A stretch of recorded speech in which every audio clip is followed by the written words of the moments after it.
Hey everyone. Well, I guess it's that time of year. Everyone's starting to think about their December dailies and getting those prepared for the upcoming Christmas season. And I thought I would just do a little share of what I've done in the past. These are the two that I've done in previous years, and then share with you what I'm planning for this year. So the two journals that I've done previously are actually fairly different from each other. This was the first one I did, and I've never done a real true December daily, so I don't take a picture and I don't journal every day. Basically what I've done is done pictures and journaling about the highlights in December. So I think it's a little less stressful to do that, for me anyway.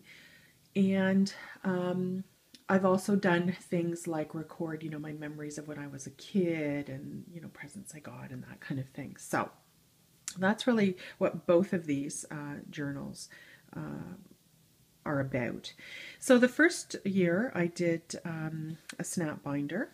This was 2013, and this was a Michael's paper pad. I can't even remember what it was called now, but it was a little bit untraditional in that it's pink and kind of this bright green, which I thought was kind of interesting. It's not usually what I do, so it was kind of a fun challenge. And so, as I said, I really just journaled about things that I did. I included, my favorite Christmas movies, a work event I went to, projects that I worked on, decorating tree, all of that kind of thing. Lots of tabs, as you can see. We had a nice storm, and so I've got pictures of that.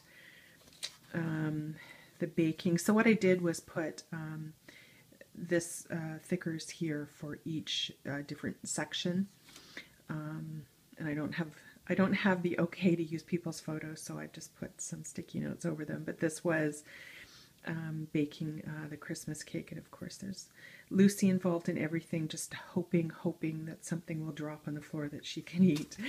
And then this was the result of the baking, so I've just got pictures of all the things that we made, the wrapping that I used that year,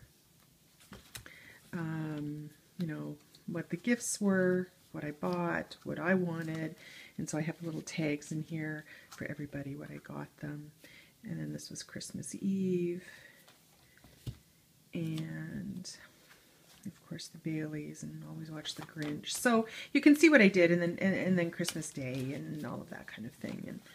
And Lucy's picture with Santa, and then at the back I have a big pocket here with the Christmas cards that I got, and of course, yeah. So this, as you can tell, took a lot of time to do. So I think I finished it like in the spring. So the following year, which was last year, I decided I wasn't going to be doing one that was that time intensive. So I just used my Bind It All. I used my Mind's Eye paper, and I decided I was going to have more of a journal. I was going to keep in it kind of what the events for December were going to be. Use it as a journal when I did something, and put a few pictures in, but I wasn't going to be as stressed about it as I was the year before. So this is what I came up with, and actually this is what I'm going to do again this year.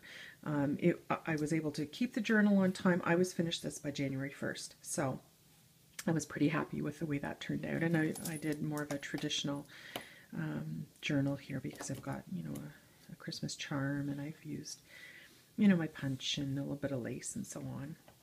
So there's the plan for December, all the events that were going on. And then, of course, I just journaled as I went through it, and that's a couple of events I went to.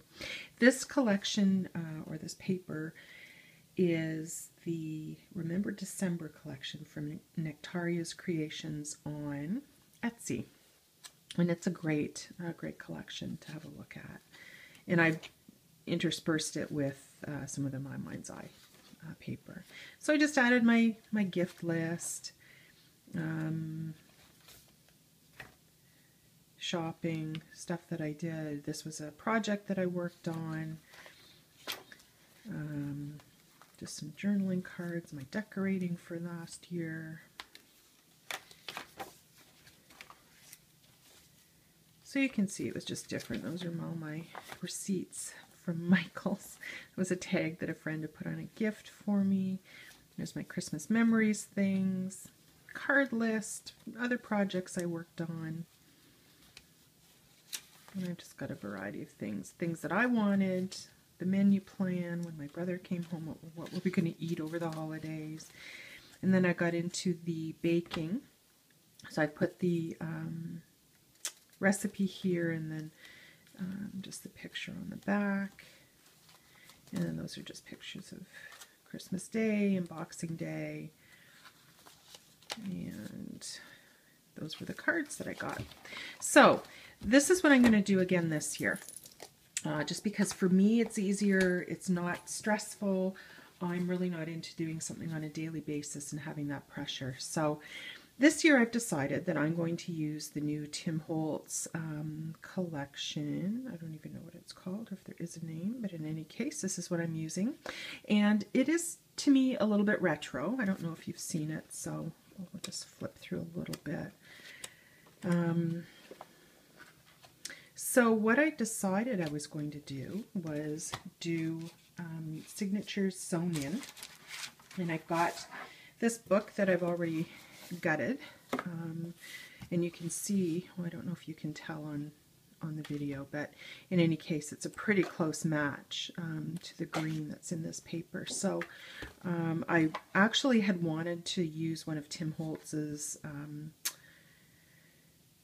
binder ring things to put in here, but the spine just is not big enough to do that, so I am going to sew the signatures in.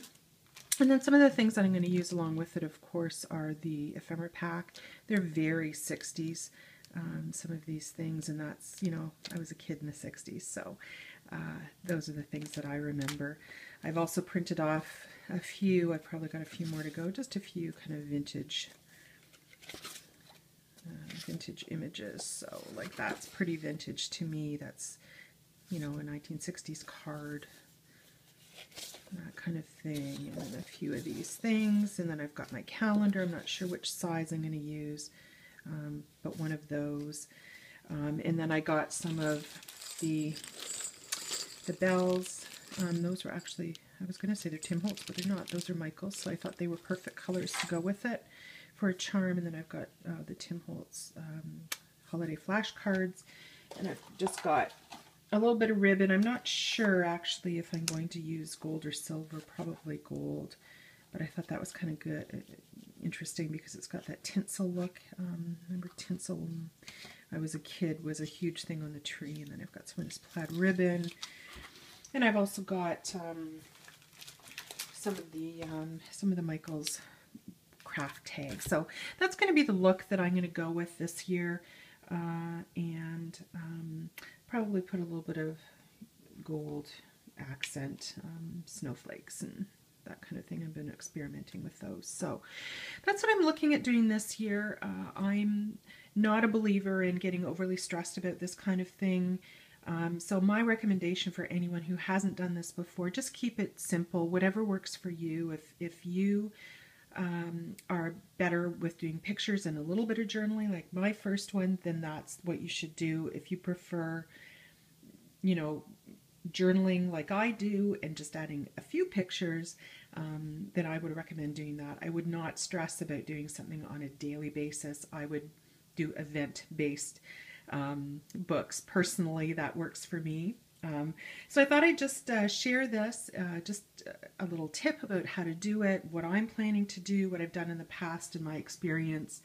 And I will do a video when I get this book put together, just to show you what I've come up with, and then I'll probably do another one in the new year and let you see how it all turned out. So I hope that was helpful to some of you who are thinking about what you want to do this year. And I have another project I worked on over the past week, this junk journal, Christmas junk journal that I made out of a 9x12 envelope. So I'm going to do a video on that, and I'll get that posted this week as well. So that's also another option for December dailies or documenting December. So that's it for now. I will see you next time. Thanks.